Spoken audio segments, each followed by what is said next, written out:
That is not a good slope to ski. Yep.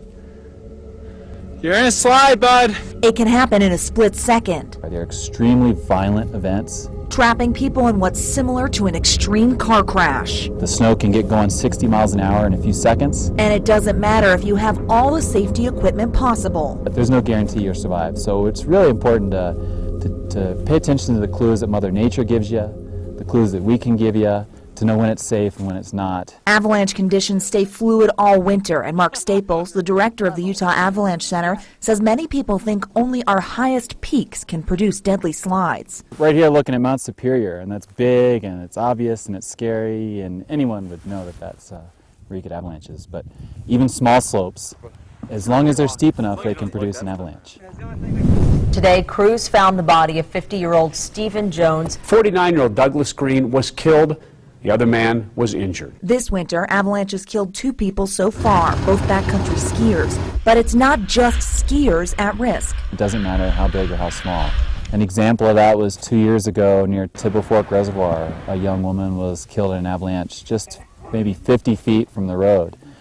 Snowshoeing. Snowshoers, boarders, snowmobilers, little ones just playing in the snow, and even drivers are at risk. We have 13 UDOT avalanche forecasters that are paid to monitor the changing avalanche conditions from Cedar Canyon to the south, here in the central part of the Wasatch to as far north as Logan Canyon. The Utah Department of Transportation is in charge of all mountain highways in the state. They have a whole team dedicated to control. When the wind picks up or when we get a big mountain snowfall, the avalanche hazard also rises. So instead of allowing those avalanches to happen naturally, we use explosives in a controlled environment and make them happen on our terms. Nally says some people rush up the mountain when winter storms hit, but it's extremely dangerous if avalanche control is underway. Don't get out of your car and walk up to the avalanche debris.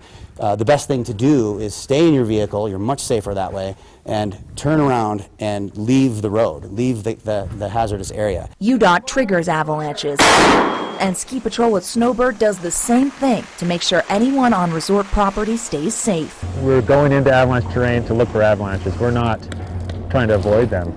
You know, we need to make the slope safe. So yeah, we're putting ourselves right in the middle of it. They call themselves avalanche hunters. It's a term coined by the man who started the avalanche program at Alta years ago. The snow safety supervisor at Snowbird says he takes pride in making sure the slopes are safe. We close runs often, and it starts with our periphery terrain. The snow safety team meets in the afternoon and morning.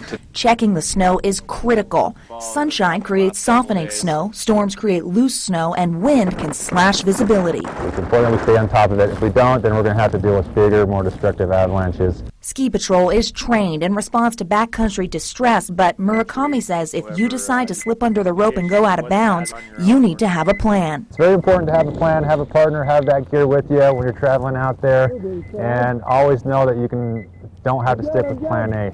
Things go wrong, you're not feeling good about what's happening, you turn around and get out of there. And you have to remember, avalanches are all about timing. Some days it's totally safe, and we want people to get out and enjoy the mountains. That's why we live here. But you have to recognize when the timing is not right, and never go alone. The gear will help us find your body, but it's your partners that might save your life.